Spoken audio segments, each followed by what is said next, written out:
Naruto Uzumaki is the true god of Shinju. I know this sounds hard to believe, maybe even like nonsense, but I have a reasonable explanation based on references and why Naruto could become a Shinju, even a god of Shinju. So let me explain first. So far, Naruto's fate remains unanswered, and there are no clues as to when he will be freed from the Daikokuten dimension.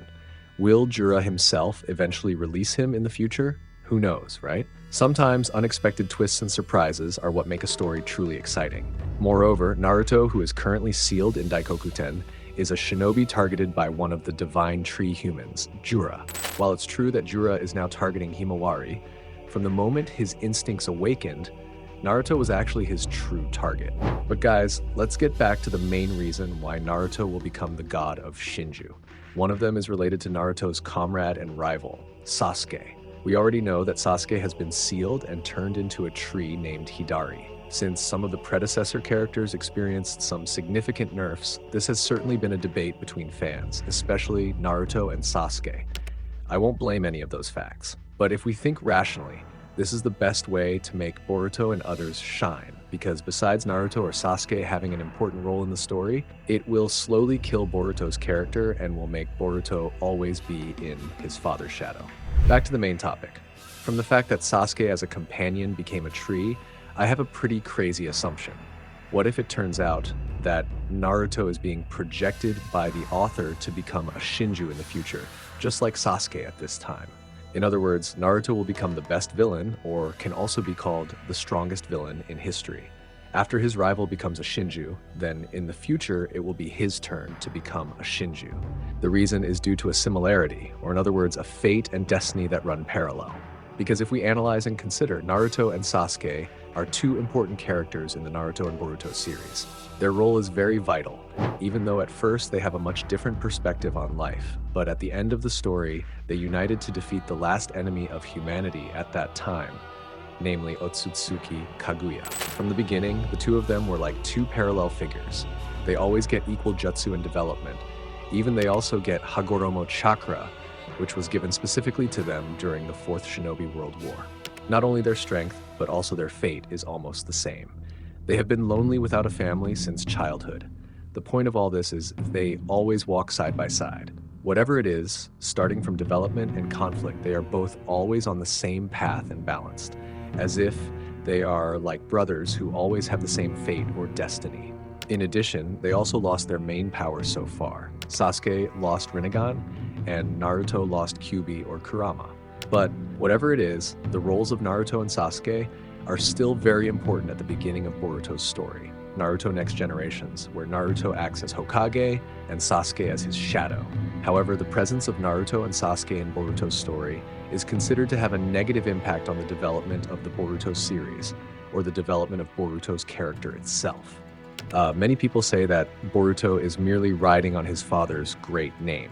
As a result, towards the end of Boruto Naruto Next Generations, just before the transition to Boruto 2 Blue Vortex, Naruto and Sasuke were subtly removed by the author.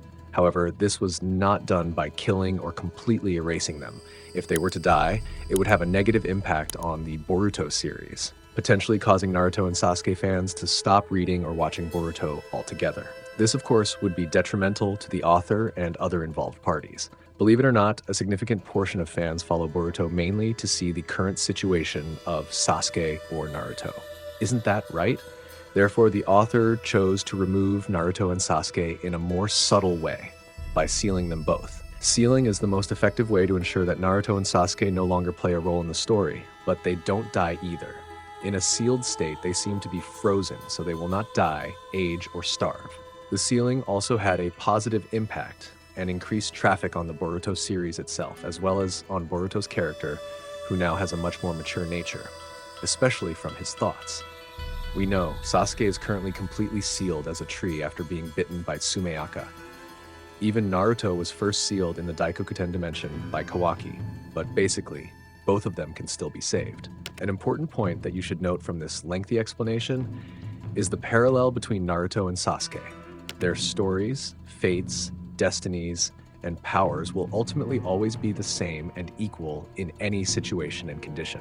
That's why I can say that Naruto has a high probability of becoming a Shinju in the future, just like Sasuke, who has already turned into a Shinju named Hidari. Beyond the parallels between Naruto and Sasuke, there is already plenty of evidence in Boruto, 2 Blue Vortex, suggesting that Naruto will become a Shinju in the future. One major piece of evidence is Jura, who has personally made Naruto his target, separate from his primary goal of devouring the Otsutsuki. As we already know, Jubi was only supposed to eat Otsutsuki to become a giant Shinju tree that would later produce chakra-filled fruit from the planet where the tree grew.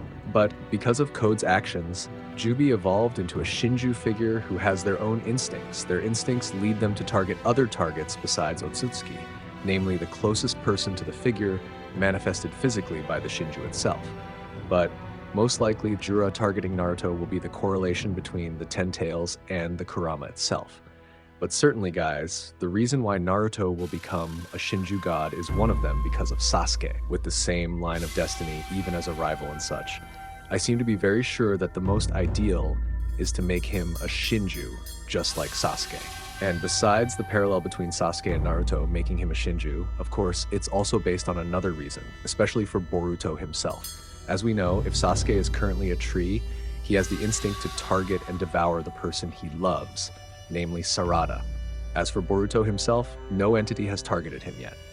If we relate it to the theory of parallelism earlier, where Sarada will face her father who will devour her, then Boruto will also face his father, Naruto, who will later become Shinju as well. But one thing, with the connection between Sasuke and Naruto, this is the right reason rather than having to forever eliminate Naruto's role. Even with the proof that Naruto will become a tree, believe it or not, if this story will be even more interesting. Because after all, Naruto's role has such a significant impact in the world of shinobi. Whatever his role, but certainly Naruto or Sasuke will continue to be irreplaceable shinobi. In other words, Naruto will not be in that dimension forever. But how do you think this will happen? Does Jura have an ability to enter a Daikokuten dimension in the future? But surely there will be a surprise in the future that is unexpected. Besides that, do you agree and agree with me? If the parallel between Sasuke and Naruto in the end makes Naruto a Shinju, whatever your reason is, I'll be happy to hear it. Thanks for watching, like and subs. I'm Nim. See you in the next episode. Bye bye, Dadabayo.